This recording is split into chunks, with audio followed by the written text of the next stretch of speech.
This elegant Bubu Kaftan gown looks simple, but the finishing makes all the difference. So don't skip any parts. Let me show you exactly how I made it step by step.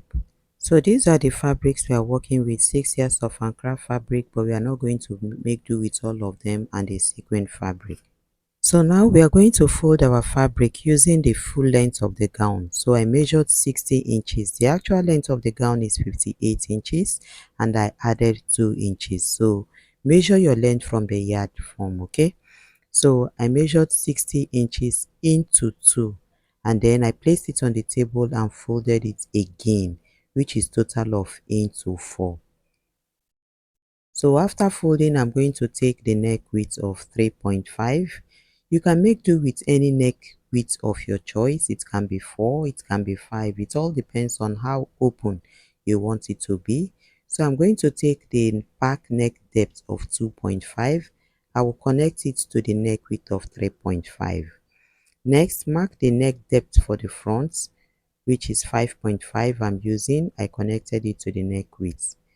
Next, I'm going to take the shoulder slant of 1 inch and then connect it to the neck width. So I use my ruler to connect it. Next, I'm taking the sleeve circumference of 10 inches plus 1 inch seam allowance, which is giving me 11 inches.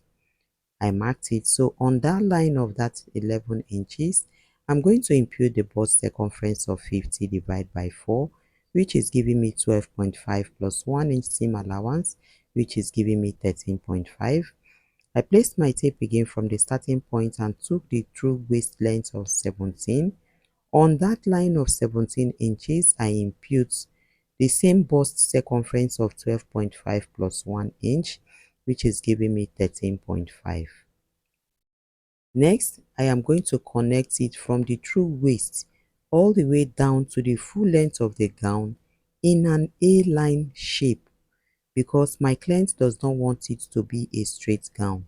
So if you want yours to be straight, please make your bust circumference at the down part the same circumference, okay? So after that, I had to connect the line and make a curve at that armhole area. So we are done with our marking, okay?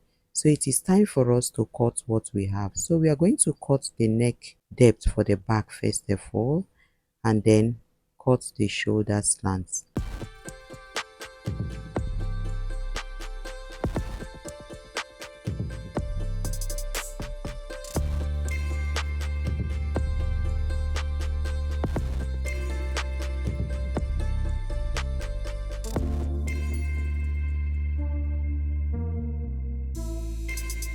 So after cutting the gown, I'm going to separate one of the panel out to use one for the front, okay? So after arranging it very well, we are going to drop the neckline for the front, because the neck depth for the front and the back is not the same, so we have to separate it. So the next thing we are going to do now is to mark 3.5 inches all round, okay? So just watch what I'm doing. I'm going to mark 3.5 all round. So that 3.5 we are marking, we are not going to cut it out. We are going to create the design that we are going to use with the sequin fabric, okay? That sequence fabric we have. So that is what we are trying to create. So on that neck depth again, okay? See where I placed it at that point of 3.5. Mark 3.5 all the way down again. So after marking 3.5 all the way down, I'm going to use my ruler to connect all those dots that I marked earlier. So connect all the dots down to the neck width, okay?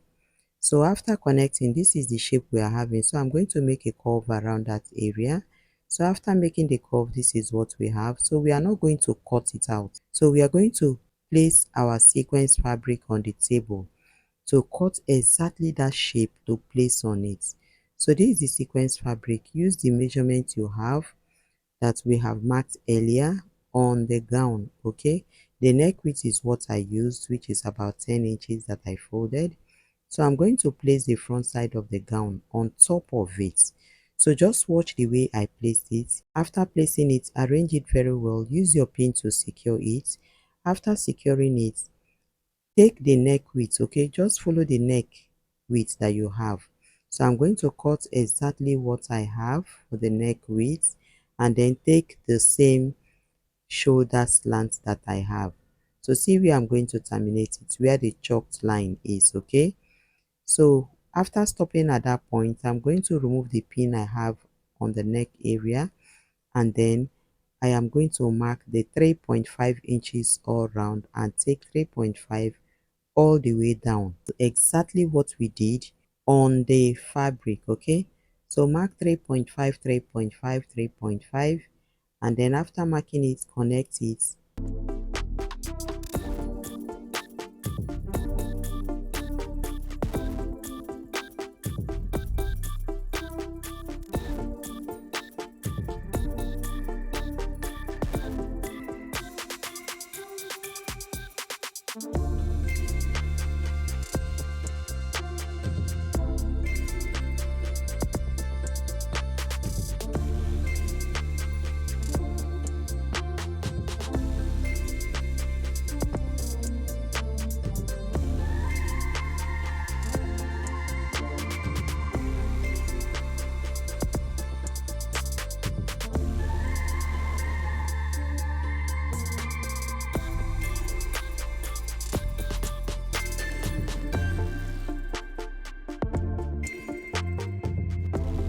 So after cutting, this is what we have, okay? So we are done with the front. So what we are going to do is to place it on the gown for us to see how it will look like.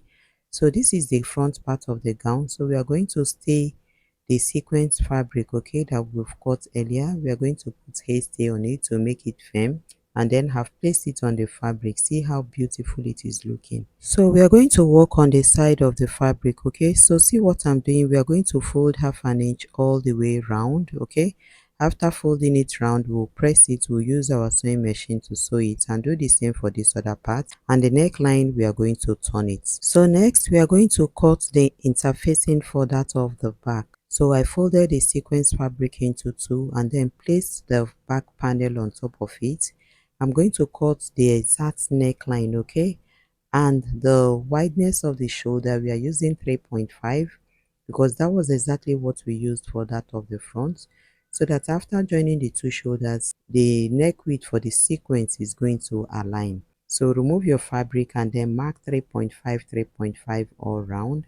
After marking it, then cut your desired shape. So I'm making it a round shape, so I'm going to cut it out.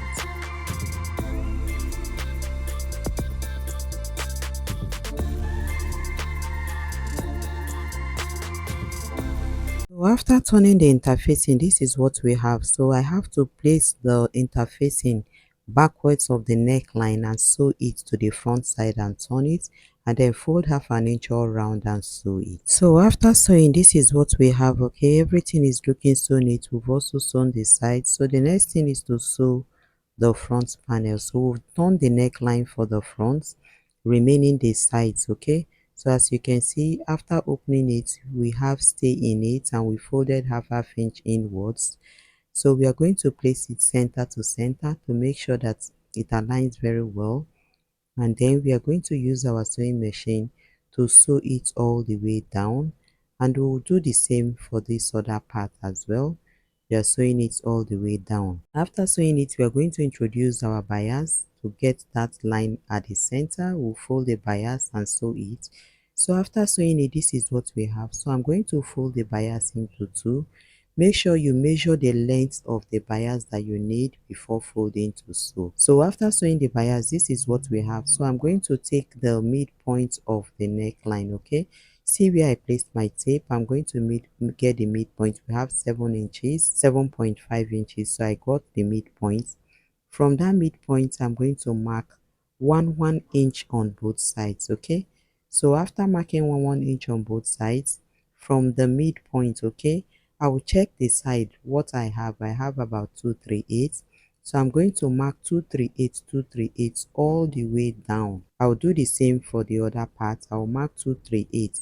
This is to enable me to have 2 inches at the center where I am going to place the bias that I have sewn, okay? So after marking that 238 all the way down, I will do the same for the other part, and then I'm going to connect. Then I will make a cover that upper part, okay? So from the neck depth, you can come down by 1 inch before making that curve. So next I am going to fold the bias into two to get the center, and then I'm going to place it on that curvy area. Okay, so see how I placed it. I'm going to use my pin to secure it, and then I'm going to sew it all the way down. I'll do the same for the other part. So next we are going to place right side facing each other, the front and the back panel.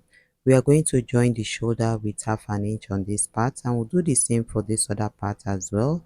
So in order for us to achieve a clean finish, let's head over to our sewing machine to sew.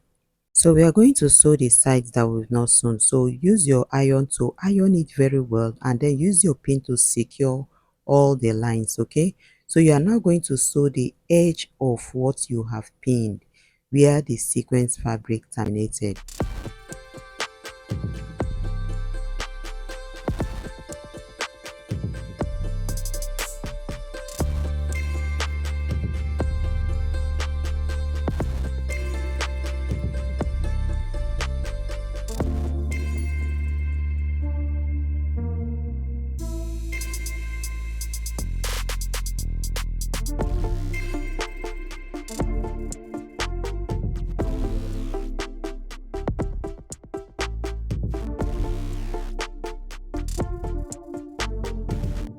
So after sewing, the next thing we are going to do is to trim out the excesses. So we are done with the sequence fabric. It is time for us to put our bias that we sewed earlier on it. Okay, so follow the chalked line and place your bias and sew.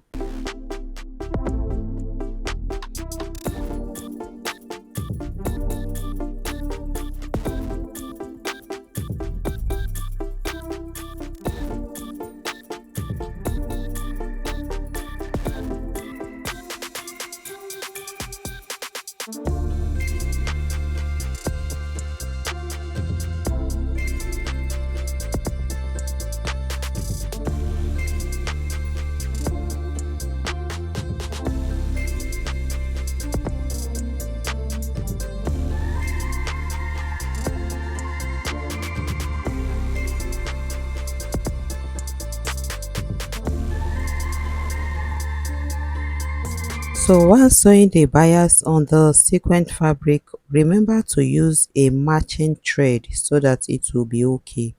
Now getting to the neck part of it, the upper part of it, remember we made a curve at that upper part. So you see what I did, the needle is inside of the material while I raise the footer up, and then I had to sew it the way I'm sewing it, and then I will now make that curve, okay, with the needle placed inside of the material. Then I will turn it just the way I did it, then I'm going to sew it round. So you will take your time at that point, okay, then before you start sewing. So while sewing, take your time to sew it so that it will come out neatly and perfectly without having any rumpling around the sequin fabric. The essence of doing this or placing the bias is to enable us to place our buttons inside of the black line, okay? So the distance between the two black bias is 2 inches.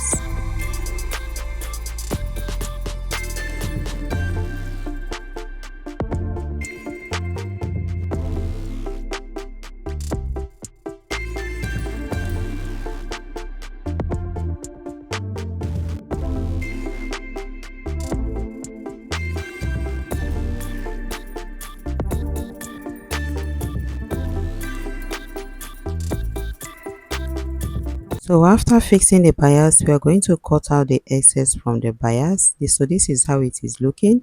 So we need a professional finish, okay? So the next thing we are going to do is to place right side of the fabric of the front and the back panel, okay? So we are sewing from the front for the shoulder. So join the two shoulders together and sew with 1/4 inch from the front, as you can see. So after joining the shoulder, we are going to trim out the excesses, okay, to make it very tiny at that shoulder area that we joined, so that we can be able to turn it to the back side and then sew. This is to enable us to have a clean finish for the shoulders, okay, because we need a boutique standard sewing, okay. So you see what I'm doing, I'm trimming the excesses a little bit, and then I'm going to turn it to the back side. So this is me turning it to the back side. After turning it, we are going to sew it from the back side this time around. So see how it is looking from the front. Now turn it to the back side and then sew it from the back side. Okay, so place it on your sewing machine and then sew from the back.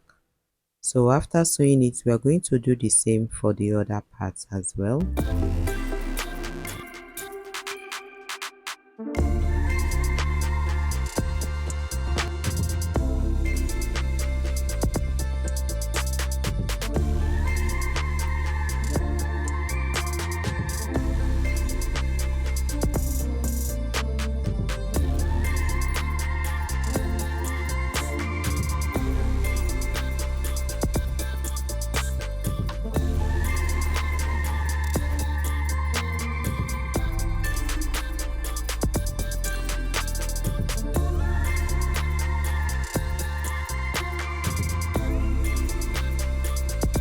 So after sewing the shoulder, this is what we have, right? So now it is time for us to put the sequin fabric on the sleeve. So to achieve that, we have to cut the circumference of the sleeve by 7 inches. Okay, so the wideness is 7 inches. We put stay on it. So we are going to place the sequin fabric right side facing the back side of the material. Use our pin to secure it, and then we'll use our sewing machine to sew it. After sewing it, we'll flip it over to the front side and then fold it with half an inch, just the way I am demonstrating. Then we are going to use our sewing machine to sew it. We are going to do the same for the other sleeve. We are going to iron it. We'll bring it and show you. So we are done fixing and ironing the sequence fabric. So this is how it is looking. The same with the other sleeve, looking so neat. So it is time for us to couple the gown itself. So to achieve a perfect finish, just the way we used to do, we are going to sew from the front side 1/4 inch and then turn it to the back side and then sew half an inch all the way down. Then we are going to fold the downside with 1 inch. So folding half inch and another half inch, we'll iron it and bring it and show you. So we are done coupling the gown. This is what we have. Okay, so we've joined the sides, we've also folded the downside. So we made some cover buttons that we are going to place at the center to sew with our needle and thread. So to start with, I made a point from the starting point and then I started marking 3 inches. Okay, the interval I use is 3 inches for each spacing. So it depends on how many buttons you want to use. You can use 5 inches distance, 4 inches. It all depends on you. So after marking 3 inches, I had to place the buttons all the way down on the point of the 3 inches. So after placing them, I'm going to use my needle and thread to sew it. I will show you the outcome. So we are done fixing the buttons with our needle and thread. So everything is looking so neat. So it is time for us to display what we've made together. So let our model wear this outfit for us to see. This is luxury or nothing. So thank you so much for watching. My name is Lois Ada. If you found this tutorial helpful, please like, share and subscribe. Watch the next Bubu tutorial on my screen to keep learning.